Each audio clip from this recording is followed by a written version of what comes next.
आके इन्होंने बच्चों को मारा पीटा, बाहर निकाला और घर तोड़ दिया।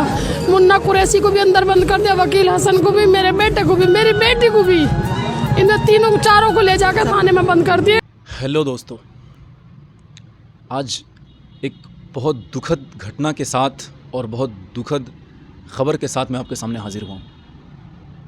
और वो दुखद ख़बर ये है कि कुछ दिन पहले 41 लोगों को बचाने वाले शख्स का भी घर को तोड़ दिया गया, ढहा दिया गया। बहुत अफसोस के साथ कहना पड़ रहा है कि उस वक्त में तो उसे हीरो कहा जाता था। जी, मैं वकील हसन साहब जी की बात कर रहा हूँ। अब उनका घर नहीं रहा। उत्तराखंड के सिलकियारा टनल में जो 41 लोग फंसे हुए थे, कई दिन तक रेस्क्यू टीम वहाँ पहुँची, जिसमें वकील हसन साहब बहुत अहम रोल अदा किया था उन्होंने और बचाया था लोगों को। सारे हिंदुस्तान की नज़र उन पर थी। लेकिन आज क्या हुआ, उन्हें हीरो का लक़ब दिया गया था उस टाइम पे। उनकी बीवी से जब मीडिया वाले ने बात किया तो उनकी बीवी ने कहा कि उत्तरकाशी के तो हीरो थे, हमें इस तरह से क्रेडिट दिया गया था और इसके साथ साथ प्रधानमंत्री मोदी जी भी बहुत क्रेडिट लिए थे।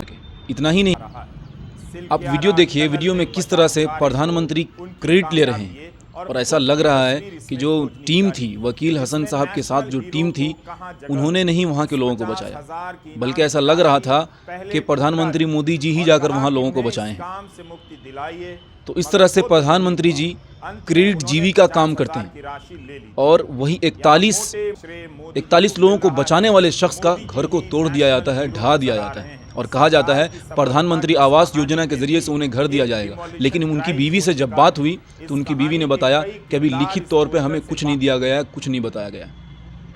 ये कैसा लोकतंत्र है, ये कैसी सरकार है। मेरे हस्बैंड तो हीरो थे उत्तरकाशी के, 41 मजदूरों की जान बचाई थी उन्होंने। सब उन्हें इतना सम्मान दे रहे थे, इतना सम्मान दे रहे थे, उस सम्मान के बदले आज मेरा मकान ले लिया। मोदी जी कहते हैं हाथ जोड़कर सबका साथ सबका विकास। हमारा विकास कहाँ है? किसे क्या कहें हम? हमारा तो एक टूटा फूटा घर था, कई बार मीडिया वाले आ चुके हैं। तुम्हें पता है अभी 2 महीने पहले मेरा हस्बैंड वहाँ गए कि जो शख्स को आप हीरो कहते हैं, जिस शख्स के ज़रिए से आप क्रेडिट लेते हैं, उसी शख्स के घर को तोड़ दिया जाता है। बल्कि उसके ही घर को नहीं, कई सारे घर को तोड़ दिया गया। मैं आपको बताऊं कि 29 फरवरी को दिल्ली के संगम विहार में कई लोगों के घर को तोड़ दिया गया, ढहा दिया गया। मैं पूछना चाहता हूं सरकार से कि क्या अगर कोई अगर इलीगल तौर पे भी रह रहा है तो क्या उसका घर को तोड़ करके दूसरी जगह इंतज़ाम नहीं किया जाना चाहिए? मेरा पहला सवाल ये है सेंट्रल गवर्नमेंट से।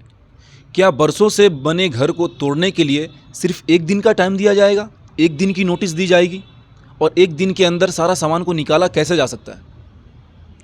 बल्कि मैं ये कहता हूँ कि जिसे हीरो माना गया था, जिसे उस वक्त में क्रेडिट दिया गया था और उसे एक तरह से नेशनल हीरो बनाया गया था, वकील हसन जी, उनके घर को तोड़ा। बल्कि उनकी पत्नी यहाँ तक बोली कि हमें सर्टिफिकेट तक निकालने का टाइम नहीं दिया गया। कि जो नेशनल हीरो जिसे माना गया था उसके घर को तोड़ दिया गया, तो एक आम आदमी के घर को कैसे ये सरकार किस तरह से ये तोड़ सकती है, आप अंदाज़ा लगाइए।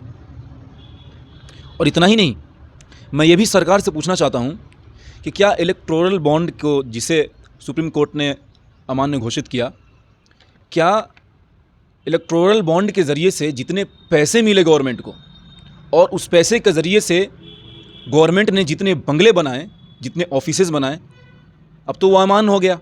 तो क्या वो इलेक्टोरल बॉन्ड के ज़रिए से जो पैसे मिले थे, उस पैसे से बने बंगलों को तोड़ेंगे? ये सवाल है जनता का। लेकिन वो बंगले को नहीं तोड़ेंगे, वो तोड़ेंगे तो सिर्फ घर को, जो गरीब है, गरीब के घर को तोड़ेंगे। और इतना ही नहीं, मज़े की बात तो ये है कि अगर मुस्लिम का घर रहे या मुस्लिम कॉलोनी रहे, उसको तोड़ने में तो और ज़्यादा तेज़ी दिखी जाती है। मैं जाते जाते ये कहना चाहता हूँ कि काश सरकार थोड़ी सी इंसानियत को भी ज़िंदा रखते हुए, इंसानियत होने का सबूत देते हुए उसके घर को तोड़ करके उसके अलावा जो दूसरी जगह पे है वहाँ पे जगह दिया जाना चाहिए था उन्हें।